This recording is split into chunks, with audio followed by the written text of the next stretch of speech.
Hi. I decided to make my video this week about Nihongo. I really hope you can see these flashcards. So, Nihongo. What the hell is Nihongo? It's Japanese. This is how you write Japanese in Japanese characters called kanji, okay? This is the English. I've written the Romanji. That's how you say Roman letters in Japanese. It's our writing system, our alphabet A to Z. I took Japanese for 2 years in college, my freshman and sophomore year at University of Delaware. I started off at the introductory level, level 100, and I took it for 4 semesters up to conversational level in the 200s. I got all A's and 1 B+. I just want to say really quick, it was an easy language. I took French, for a comparison, I took French for 4 years in high school, honors classes the whole time. And Japanese is easier than French. I would say the one hard thing about Japanese is learning the kanji. There's over 2,000 of them. A lot of them are complicated to write. They have a lot of strokes or kana. And different kanji mean different things if they're paired with different kanji. So to me, learning the kanji was hard, but the actual language itself was easy. I loved every second of taking Japanese. I love anime, manga, J-pop, J-rock, Japanese soap operas, language, history, culture, food.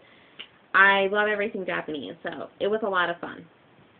I just thought I would go through a couple of phrases with you guys. I would explain the writing system. There are 3 different writing systems that are used to write Japanese. I do want to say that I haven't taken Japanese for 9 years. I stopped taking it my sophomore year when I was 19 and I'm 28. So if I'm a little bit rusty on things, that would be why. So okay, let's get started. What this says is kanji, so kanji. This is written in kanji, okay? The literal meaning of kanji is Han or Chinese characters.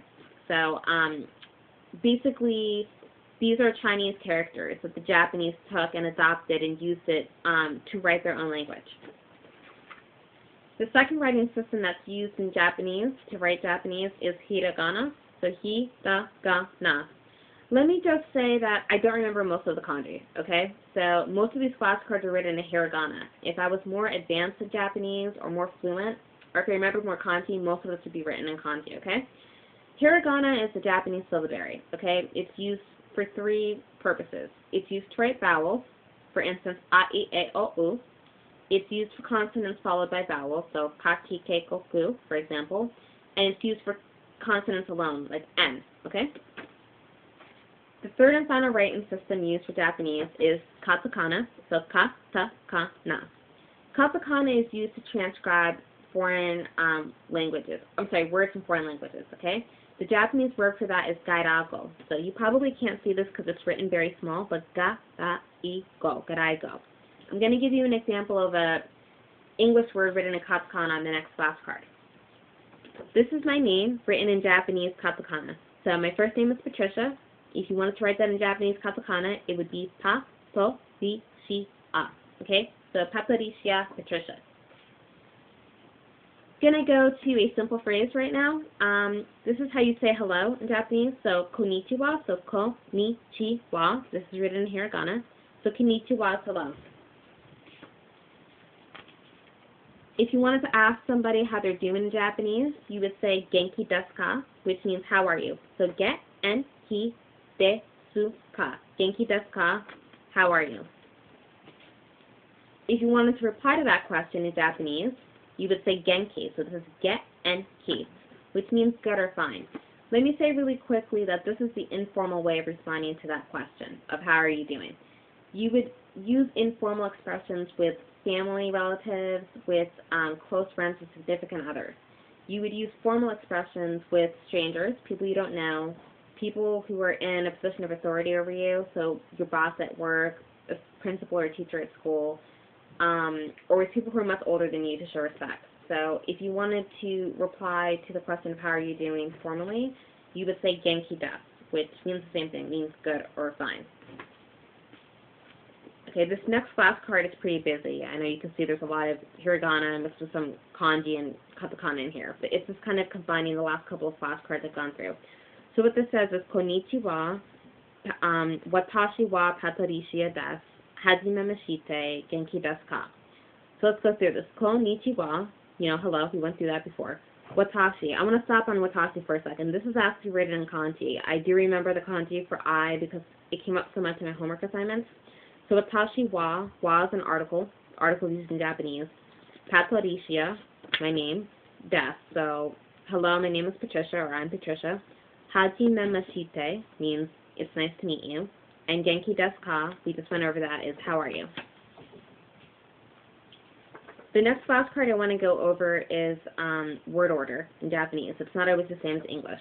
So what this says is asa gohan o tabita. This is actually written in kanji. So asa gohan, o is an article, the ta is kanji, beta is hiragana. What this means is I ate breakfast. But it's the literal translation of this is breakfast, article 8. Obviously in English you wouldn't say breakfast 8. You would say I ate breakfast, right? So, you know, just making a point. I also want to say that this is the informal way of saying this. If you wanted to say this formally, it would be asa gohan o tabimashita. These next two flashcards, I want to mention my TA, my freshman year at University of Delaware, taught me these expressions. They stood out a lot in my mind because they're more casual. They were actually things that I could use in real life with my friends. A lot of our workbook exercises were sort of these dry expressions like, Mark went to the library. Stacy is studying for her German exam. Like, it's stuff that you really wouldn't say to your friends and stuff like that. She was big on teaching us conversational phrases that would actually come up in our everyday life, which I still remember to this day, like a decade later. All right, what this says is daizobuka. All right, so da-i-do-bu. Oh, wait, sorry. Da-i-do-buka. So daizobuka, which means are you okay? So, you know, who hasn't said that a million times to their friends if they look upset or whatever? The next flashcard is similar. It's dosta no. So it's do, sita, no. Dosta no, which means what's wrong. Again, how many times does that come up in your everyday life? You know. This next flashcard is very helpful. It says tasukete, exclamation point. So tasukete, tasukete, which means help. So if you're ever in a situation where you're kind of surrounded by people that only speak Japanese, nobody knows English, and you're in danger or there's an emergency, you would just say, tasukete, help, and hopefully somebody will help your ass, right? This next card is kind of fun. What it says is sugoi, another exclamation point, so sugoi, which means cool. So, you know, again, it's kind of a fun little phrase. This last card says edi daisuki, alright? Now, I'm not actually sure I'm translating this person's name correctly into katakana. Yeah, it's been like a decade since I took Japanese, so I'm doing the best I can, right? So, Edi, that's katakana, daisuki. So, Edi daisuki, which means I love Eddie. Notice the exclamation point with the heart, exclamation point with the heart. If you've watched my previous videos, you know that my boyfriend's name is Eddie. We've been dating for over 3 years. We're going to get married as soon as we save up enough money, so.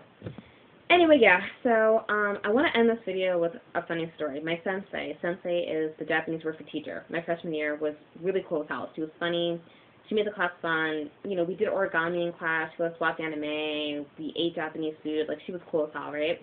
I remember spring break my freshman year.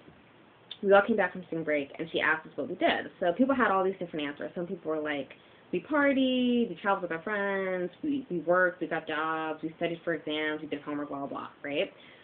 So then we asked our sensei, we were like, well, what did you do for spring break? And she was like, I went to Mardi Gras with my friend, and like she took her shirt off, and she got bees, and like she got drunk, and I got drunk, and we were just like, damn, sensei, like, you had a crazier spring break than like every single person in our class. And it was funny because University of Delaware was a party school, like, people drank all the time. There were tons of fraternities and sororities. I don't drink alcohol. I don't get the appeal. I don't see the point. But it was just funny because it's like she had a crazier spring break than every single person in the class. So anyway, I hope you enjoyed this. I hope you learned some Japanese. I hope you learned some phrases. And I will see you guys in a week, okay?